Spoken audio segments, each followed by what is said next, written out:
4차 산업혁명 시대에 악의 씨앗을 뿌린 문제적 인물들을 지금 정리하려고 하는 겁니다. 문재인이 가장 큰 문제를 일으킨 거죠. 악의 씨앗을 뿌린 문제적 인물이에요. 이 사람은 기본적으로 개념적 사고력이 부족합니다. 영양진단하면. 그러니까 뭘 어떻게 해야 될지 모르는 거예요. 그래서 지지율에 의존해요.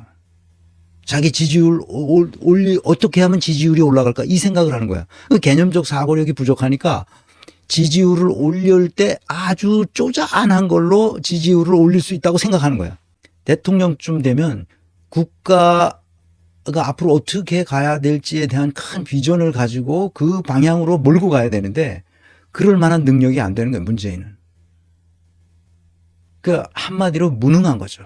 그러니까 우리는 영양 진단할 때 다른 거는 보지 않아요. 그 사람의 인성이 어쩌다 뭐 그 사람은 내가 멀쩡하다 이런 거 다 보지 않습니다.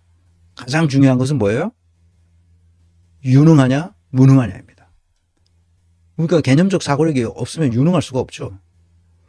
복잡한 여러 가지 상황이 막 벌어지고 있을 때 이것을 한데 묶어서 전체적으로 뭐다 이건 뭐다 이렇게 개념화해야 되거든요. 내가 사법부를 개혁해야 된다고 생각했어요. 그런데 들여다보면 들여다볼수록 사법부는 개혁하는 게 아니라 해체해야 할 대상인 거예요. 그게 개념적 사고력이에요. 해체 대상이라는 거죠. 오히려 검찰은 해체한다기보다는 개혁해도 돼요. 그거 진짜 한 줌도 안 되는 거거든요. 행정공무원이라고요. 행정공무원을 문재인이 개혁을 못하는 거야. 바보지. 그냥 개념적 사고력이 없기 때문에 그런 거예요. 한마디로 무능하다는 거죠. 국정의 비전과 전략을 구사할 능력이 결여돼 있어요. 애시부터 개념적 사고력이 없기 때문에 국정을 어떻게 이끌어야 하는지에 대한 비전도 전략도 없죠. 그러니까 조직을 어떻게 설계해야 될지도 모르는 거죠. 이 무능의 극치를 달렸어요. 그런데 있어빌리티는 엄청 만들었어요. 있어빌리티에만 최적화된 인물이라고 보는 거예요. 있어빌리티에만 최적화됐다는 말은 무슨 말이냐? 인테그리티가 없다는 거야. 정직 성실성이 없다는 거야. 사람들이 문재인이 어떤 사람인지를 잘 몰라요. 지금까지 문재인을 조사한 바에 의하면 그 정보를 해석해 보면 이 세 가지가 문제입니다. 그러니까 21세기의 4차 산업혁명 시대에 우리 사회 전체에 문재인은 악의 씨앗을 뿌린 사람이에요. 뭘 어떻게 해야 될지 모르는 거예요. 심각하죠.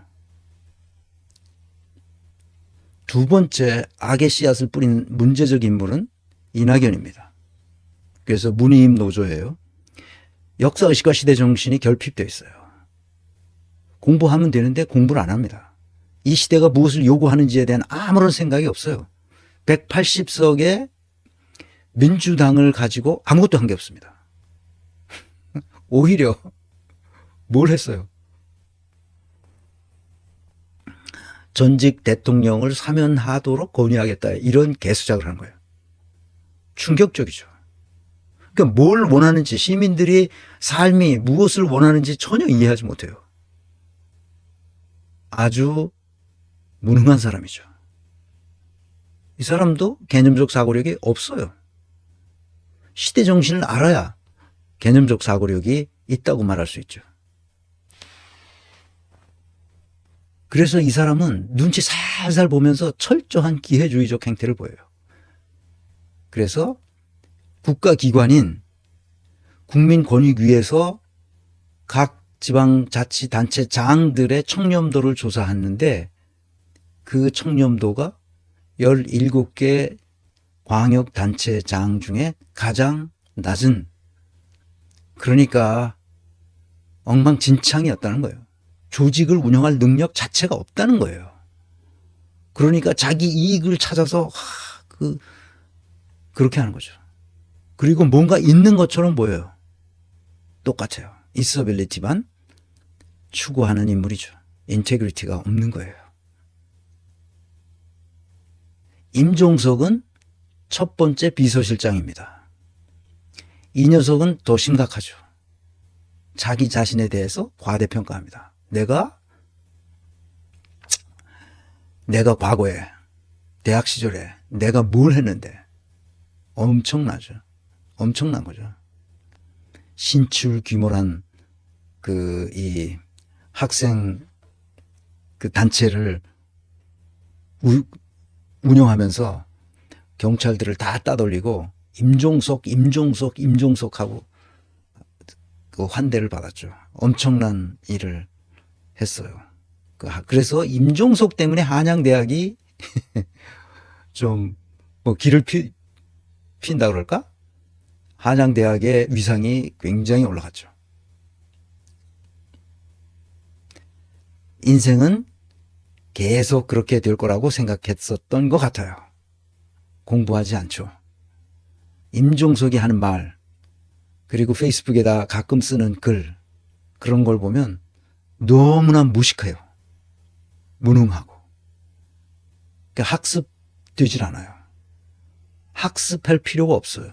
젊었을 때 엄청난 각광을 받았기 때문에 자기는 늘 그런 사람이라고 착각하고 있죠.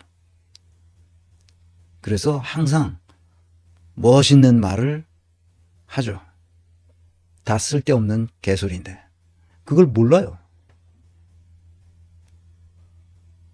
문재인, 이낙연, 임종석 똑같은 부류의 사람들입니다. 노영민도 언젠가 노영민이 어디에서 나와서 얘기하는 것들을 내가 다 저걸 해놨는데 한번 보여드리겠습니다. 얼마나 머저리 같은 인간인지.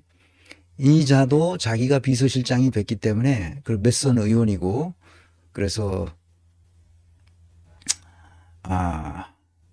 자기 자신에 대해서 과대평가하고 있어요. 자기가 말하면 다 된다고 생각하는 거죠. 똑같습니다. 이놈. 노영민이나 임종석이나 똑같아요. 조국이 있습니다. 조국은 공적 직무에 대한 올바른 인식이 결핍되어 있습니다. 자기가 민정수석으로 있을 때 무엇을 어떻게 해야 될지에 대해서 전혀 개념이 없어요. 민정수석으로 있을 때 이자가 한 거를 보면 가관입니다. 자기가 마땅히 이낙연의 인사검증을 했어야 되고 윤석열의 인사검증을 했었어야 되는데 안 합니다. 그래서 나라가 이렇게 되는 시발점을 조국이 일으킨 거예요. 물론 그것을 받아들인 문재인이 더 큰 문제죠. 조국은 이 사건에 대해서, 이 사태에 대해서 책임을 져야 됩니다. 정치적, 사회적, 역사적 책임을 져야 할 책임자죠. 그것을 온 국민이 잘 알아야 됩니다. 사법체계를 어떻게 바꿔야 될지에 대한 전략이 전혀 없어요. 윤석열한테 녹아버린 거죠.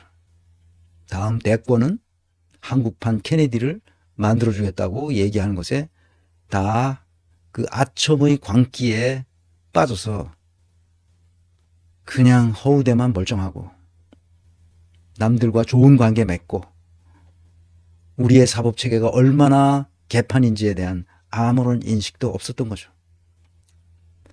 사법체계의 출발은 검찰이거든요.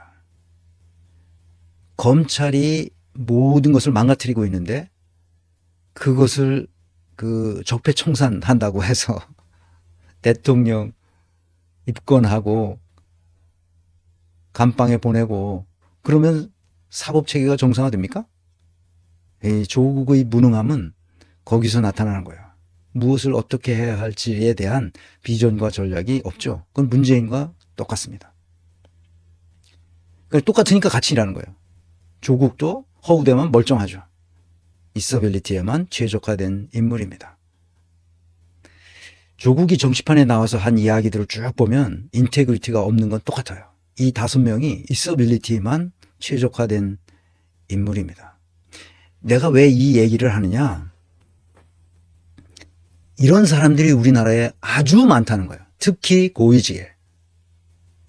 얘기해보면 알아요.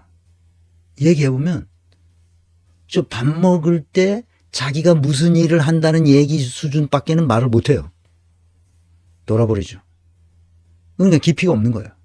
세상이 어떻게 돌아가는지에 대한 개념적 체계를 가지고 있지 않아요. 머릿속에. 그러니까 그때그때 필요한 나한테 유리한 것을 찾아다녀요. 전형적으로 문재인이에요. 이 5명은 똑같습니다.